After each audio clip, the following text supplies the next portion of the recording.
ពីជំហានសម្រាប់ដោះស្រាយអ្នកដែលឈឺជង្គង់ដោយសារការហាត់ប្រាណឬក៏ការឈឺជង្គង់រ៉ាំរ៉ៃអាចជាចាស់ជរាឬក៏សាច់ដុំខ្សោយករណីនេះបើបងប្អូនអត់មានបាល់បងប្អូនអាចមើលលំហាត់បន្ទាប់ក្រោយពេលដែលខ្ញុំបង្ហាញពីការហាត់ដោយនេះគឺសំខាន់បំផុតបងប្អូនគ្រាន់តែត្រូវការដុំបាល់មួយដែលបងប្អូនអាចទិញនៅកន្លែងលក់សម្ភារៈកីឡាឬក៏កន្លែងណាក៏បានលុញទៅស័យពួរផ្លូវផ្នែកចំហៀងបងប្អូនលុញប្រហែលជារយៈពេលយូរ4 ទៅ 5 នាទីដែរហើយបងប្អូនអាចបង្វិលជុំវិញផ្លូវផ្នែកខាងលើផ្នែកខាងក្នុងទាំងអស់ហើយបងប្អូនអាចលុញជាប្រចាំទោះបីអ្នកដែលឈឺដោយសារការហាត់ប្រាណឈឺដោយសារការជរាបងប្អូនអាចទៅរកគេម៉ាស្សាត្រង់ចំណុចនេះក៏បានដែរនេះជាចំណុចបន្ទាប់ទៀតដែលបងប្អូនត្រូវលុញបងប្អូនអាចប្រើបាល់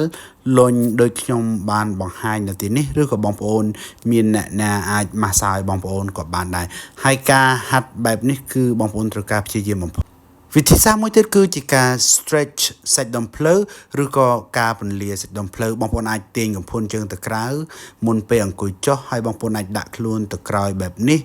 ហើយការធ្វើបែបនេះគឺបន្ធូរទាំងសាច់ដុំភ្លៅទាំងអស់សាច់ដុំក្រលៀនអ្នកដែលឈឺចង្កេះគឺអាចជួយបានផងដែរអញ្ចឹងជំហានបន្ទាប់បងប្អូនអាចរកជញ្ជាំងហើយបងប្អូនអាចដាក់ជើងបែបនេះប៉ុន្តែការធ្វើបែបនេះរៀងខ្លាំងបន្តិចប៉ុន្តែវាល្អសម្រាប់បងប្អូនហើយបងប្អូនសូមព្យាយាមបំផុតហើយអាចនៅកាន់តែយូរកាន់តែប្រសើរឡើងប្រសិនបើបងប្អូនអាចសម្រាកបងប្អូនអាចសម្រាកបន្តិចហើយធ្វើបន្តទៅទៀតកុំភ្លេចបដូរជើងទៅឆ្វេងទៅស្ដាំផង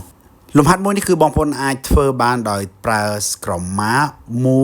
ឬក៏បងប្អូនមានដុំអ្វីដែលទន់អាចដាក់នៅក្រោមកន្លាក់អាចក្រោមក្បាលជង្គង់បែបនេះហើយបងប្អូនអាចបត់ជើងសូមកុំភ្លេចរកកម្រាលទន់បើយល់ល្អត្រូវមាន